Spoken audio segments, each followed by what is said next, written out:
دا خو دنیا دا قسمه قسم انسانان پکشتا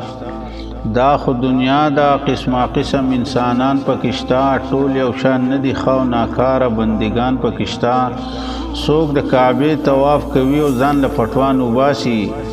څوک د کعبه طواف کوي او ځان له پټوان وباسي څوک د پاسپورت پټوان پټي داسې حجیان پکشتا څوک په مسجد نبوي کې خوراکونه کوي څوک په مسجد نبوي کې خوراکونه کوي او څوک د نبی روضې ته جاړي عاشقان پکشتا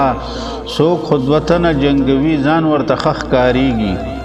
څوک خودوطن جنگوي ځان ورته خخ کاریږي څوک ورلروغ راولي مسلمانان پکشتا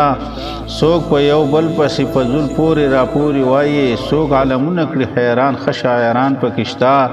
او چا خپل ایمان په پیسو خرڅ کړو ظریف خان وایي او چا خپل سرونه کړل قربان حق عالمان پکشتا